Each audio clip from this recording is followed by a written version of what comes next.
একজন গৃহিণীর সকালটা শুরু হয় এই রান্নাঘর থেকে। কারণ রান্নাঘর এমন একটা জায়গা, বেশিরভাগ সময় কিন্তু আমরা গৃহিণীরা এখানেই থাকি। গৃহিণীদের কাজের যেমন শেষ নেই, তেমনি বেশিরভাগ কাজই এই রান্নাঘরেই কিন্তু হয়ে থাকে। আজকে আমার সকালের রুটিন এবং রান্নাবান্না, সকাল থেকে সন্ধ্যা পর্যন্ত আমার সংসারের ব্যস্ততা নিয়ে আজকের ব্লগটা সাজিয়েছি। আশা করি আজকের ব্লগটা আপনাদের খুব ভালো লাগবে। সবাই একটা লাইক দিয়ে আজকের ব্লগটা দেখা শুরু করবেন, আর পুরোটা ব্লগে আপনারা কিন্তু আমার সাথেই থাকবেন। এখন 7টা বাজে, সকালে নাস্তা বানাতে চলে এসেছি রান্নাঘরে। আজকে নাস্তায় রুটি বানাবো। তো মুদাসির যেহেতু রুটি খাবে না, শুকনা রুটি, তাকে একটা পরোটা ভেজে দিচ্ছি। তো এখানে আমি যেহেতু সরিষার তেল খাই, তো এই জন্য কিন্তু সরিষার তেলটা দেওয়াতে পরোটাটা লাল হয়ে গিয়েছে। তো মুদাসিরকে কিন্তু একটু ভেজে দিচ্ছি, আর বেশি লাল হলে মুদাসির খেতে চায় না। সে বলবে আম্মু এটা পুড়ে গেছে বা এত পোড়া পোড়া কেন। এই জন্য একটু লাল লাল থাকতে, মানে বেশি লাল হওয়ার আগেই কিন্তু পরোটাটা আমি ভেজে নিই। আর এখানে রুটি ভেজে নিচ্ছি। তো আমাদের সকালবেলা শর্টকাট নাস্তা হয় বেশিরভাগ সময়। হালকা নাস্তা করলে কি সকালে কাজকর্ম করতে সুবিধা হয়। মুদাসিরকে পরোটাটা ভেজে দিয়ে এসেছি, তো সে সেটা খাচ্ছে আর একটু বই নিয়ে বসেছে। আর এইখানে আমি একটা ডিম পোস্ট করিয়ে নিচ্ছি। তো পাশের চুলায় কিন্তু আমি চা বানিয়ে নিচ্ছি, কারণ চা ছাড়া তো সকালটাই আমার ভালো লাগে না। তো ডিম পোস্ট বলতে আমি ডিমটা আসলে ভেজেই নিই একেবারে। ভেজে নিলেই কিন্তু ডিম পোস্টটা মুদাসিরের বাবাও খেতে পছন্দ করে, আর আমিও খেতে পছন্দ করি। তো বেশিরভাগ আমি চা দিয়েই কিন্তু রুটিটা খেতে পছন্দ করি। তো মুদাসিরের বাবার জন্য আমি ডিম পোস্ট করে নিচ্ছি। তো আমি কিন্তু পাশের চুলায় চা বানিয়ে নিয়েছি। আর আমার অসুস্থতার পর থেকেই কিন্তু আমি লাল চাটাই এখন খাই, তবে মাঝে মাঝে দুধ চা খাই, তবে খুবই কম। মানে বলতে গেলে যে 15 দিনে একদিন খাই। যাই হোক, এখানে নাস্তা করার পর যে প্লেট বাটিগুলো ময়লা হয়েছে সেগুলো আমি ওয়াশ করে নিচ্ছি। দুপুরে রান্নাবান্না করব, এজন্য এখানে প্লেট বাটিগুলো যেহেতু রয়েছে, সকালে নাস্তার পর এগুলো ওয়াশ করে নিচ্ছি। আর সাথে সাথে নাস্তার পর বা খাবারের পর প্লেট বাটি ধুয়ে নিলে কিন্তু রান্নাঘরও পরিষ্কার ঝকঝকে থাকে। আর রান্নাঘরে প্লেট বাটি ময়লা থাকলেই কিন্তু রান্নাঘরটা অগোছালো থাকে আর ময়লা থাকে। তো দেখতে কিন্তু খুবই খারাপ লাগে। আর রান্নাঘর পরিষ্কার পরিচ্ছন্ন থাকলে রান্নাবান্না করতেও কিন্তু খুবই ভালো লাগে। আর প্রতিবার খাওয়া দাওয়ার পর সাথে সাথে যদি প্লেট বাটি ধুয়ে নেওয়া যায়, তাহলে কিন্তু একসাথে অনেক প্লেট বাটি হয় না। আর এমনি তো কেন জানি না, গতকালের ভিডিওতে আমি বলেছি আমার রান্নাবান্না বা খাওয়া দাওয়ায় প্লেট বাটি একটু বেশিই লাগে আমার মনে হয়। মানুষ কিন্তু আমরা 3 জন, কিন্তু হাঁড়ি পাতিল একটু বেশি লাগে। এই জন্য আমি সাথে সাথেই কিন্তু ওয়াশ করে নিই। মুদাসিরকে যেহেতু আমি কোনো এক্সট্রা খাবার দিই না, আমরা যেগুলো খাই মানে ভাত মাছ মাংস, তো সেগুলোই কিন্তু মুদাসিরকেও খাওয়াই। আর এজন্য কিন্তু আমার বেশিরভাগ ব্লগগুলোতে দেখবেন যে মুদাসিরের জন্য আমি কিন্তু কোনো এক্সট্রা খাবার রান্না করি না। তবে হ্যাঁ, মুদাসির এক্সট্রা বলতে একটু বিরিয়ানিটা পছন্দ করে, পোলাও বা বিরিয়ানি, যেটা আমি মাঝে মাঝে ওকে রান্না করে দিই। আর এটা আমার মনে হয় সব বাচ্চারাই কিন্তু একটু পছন্দ করে। আর এই তো প্লেট বাটি ধুয়ে আমি কিন্তু সিঙ্কটাও পরিষ্কার করে নিলাম। আর এই তো এই হাঁড়ি পাতিলগুলো নাস্তার পর হয়েছে, তো ধুয়ে নিলাম। তো সাথে কিন্তু চুলাটাও পরিষ্কার করে নিয়েছি। আর এই তো দেখেন, আর আমার যেহেতু ভাড়া বাসার ছোট্ট রান্নাঘর, দেখতেই পেলেন সামনে এতটুক জায়গার মধ্যেই কিন্তু আমার সমস্ত কাজ করতে হয়। আর এদিকে মুদাসিরের বাবা বাজার থেকে চিংড়ি মাছ নিয়ে এসেছে। তো চিংড়ি মাছ নিয়ে এসেছে, সাথে পাঙ্গাস মাছও এনেছে, যেটা কেটে নিয়ে এসেছে।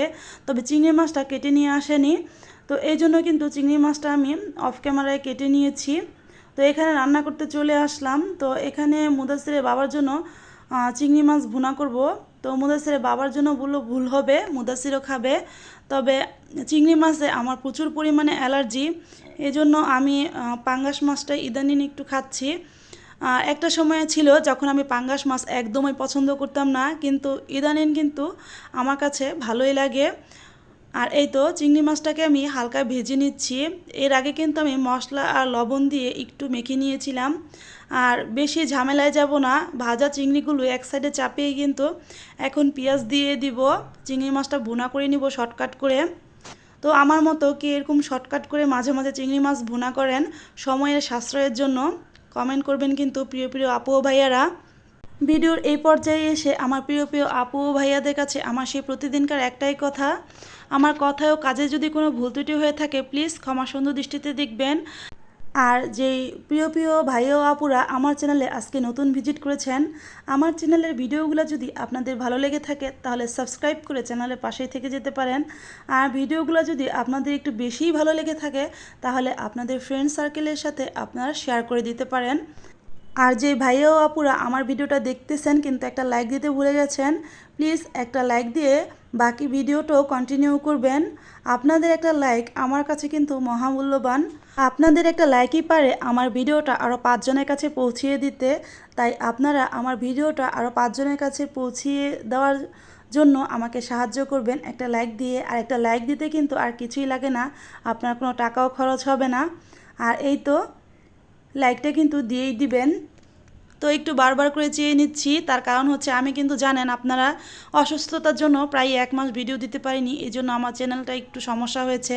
তো আপনারা একটু বেশি বেশি করে আমার ভিডিওটা ফুল ওয়াচ করবেন আর লাইক দিয়ে দেখবেন আর সুন্দর করে গঠনমূলক কমেন্ট করবেন, তাহলে কিন্তু আমার চ্যানেলটা সামনের দিকে এগিয়ে যেতে পারবে। আর আপনাদের মাঝে আমাকে যদি সবসময় চেয়ে থাকেন আর ভালোবেসে থাকেন অবশ্যই আমাকে এই সাহায্যটা করবেন আশা করি। আর এই তো চিংড়ি মাছটা ভুনা হয়ে গিয়েছে। আর এখানে কিন্তু আমি অফ ক্যামেরায় পাঙ্গাস মাছ ধুয়ে পরিষ্কার করে নিয়েছিলাম। এখানে মশলা লবণ দিয়ে কিছুক্ষণ পাঙ্গাস মাছটাকে মেখে আমি একটু ভেজে নিচ্ছি। আর পাঙ্গাস মাছ ভেজে না রান্না করলে আমি খেতেই পারি না। বিশেষ করে আমি বেশিরভাগ মাছই কিন্তু ভেজেই রান্না করি, কারণ আমার হাজব্যান্ড মাছটা যদি ভেজে না রান্না করি তাহলে তার নাকি খেতেই ভালো লাগে না। আর হাজব্যান্ডের কথা চিন্তা করেই কিন্তু রান্নাগুলো করি আমরা মেয়েরা। আর এই তো এখানে পাঙ্গাস মাছটা ভাজা হয়ে গিয়েছে, তাই আমি অন্য চুলায় সরিয়ে দিলাম। যেহেতু মাছ থেকে অলরেডি অনেক তেল উঠেছে, তাই কড়াইতে আমি সেই মাছে থেকে তেল দিয়ে দিলাম। আর সামান্য পরিমাণ তেল দিয়ে এরপর কিন্তু আমি মাছটা রান্না করে নিব।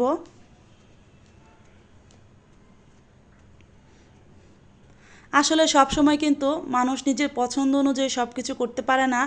আর অনেক সময় দেখা যায় যে বিয়ের পর মেয়েদের পছন্দ কিন্তু চেঞ্জ হয়। এই চেঞ্জ হওয়ার কারণ হচ্ছে তার হাজব্যান্ডের ওপর, তার হাজব্যান্ড কি পছন্দ করে কি অপছন্দ করে এগুলোর উপর ভিত্তি করে কিন্তু মেয়েদের অনেক পছন্দ অনুযায়ী তারা রান্নাটা কম করে। আর হাজব্যান্ডের পছন্দই কিন্তু মেয়েরা ফার্স্ট প্রায়োরিটি দেয়। বিয়ের আগে একটা মেয়ে তার বাবা মার পছন্দ, বাবা মার সকল কথাই কিন্তু মানার চেষ্টা করে একজন ভালো মেয়ে।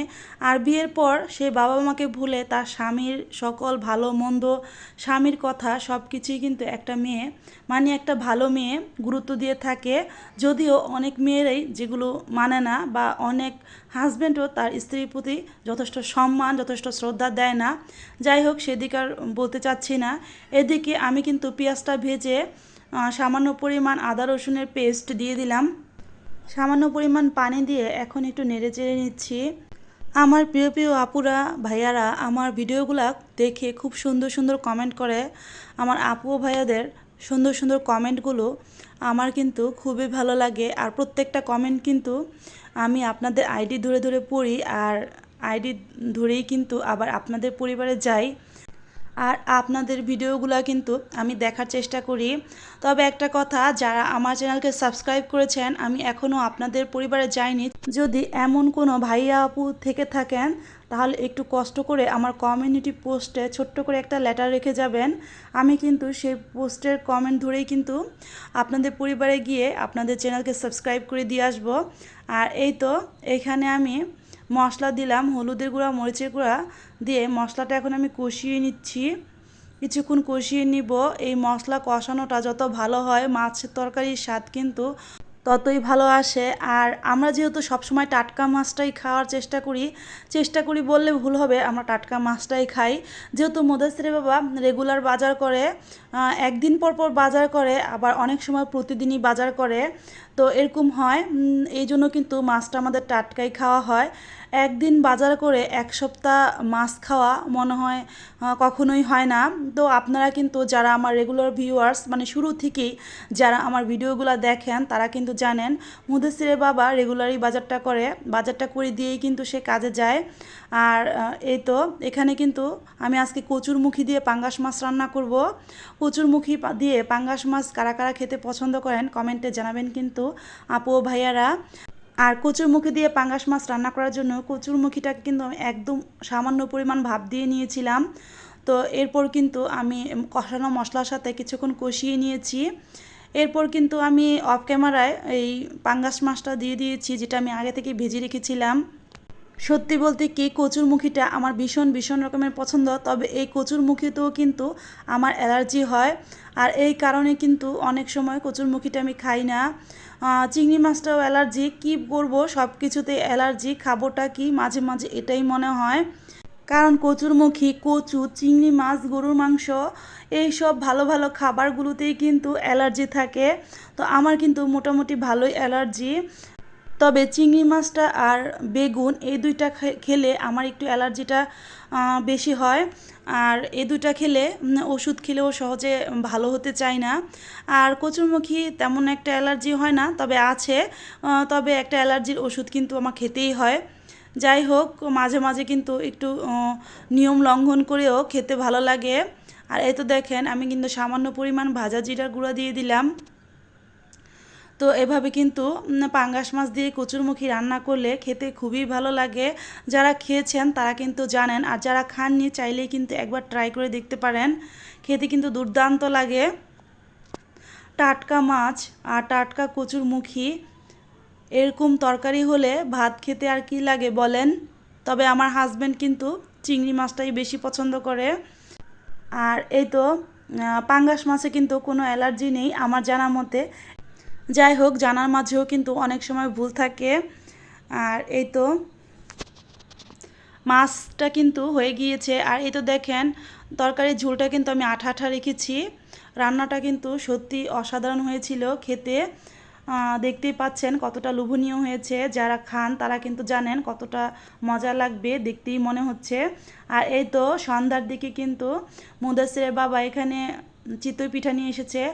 মুদাসিরের বাবা কাজের প্রয়োজনে মাঝে মাঝে গাজীপুর যায়। তো গাজীপুর থেকে আসার সময় মানে বাড়ির কাছে থেকেই কিন্তু চিতই পিঠাটা নিয়ে এসেছে। আমি কিন্তু ভিডিও শেষ পর্যায়ে চলে এসেছি। সবাই ভালো থাকবেন, সুস্থ থাকবেন। আর আমার ব্লগটা কেমন লাগলো অবশ্যই কমেন্টে জানাবেন। আর 5 ওয়াক্ত নামাজ আদায় করবেন, আমাদের জন্য দোয়া করবেন। আল্লাহ হাফেজ।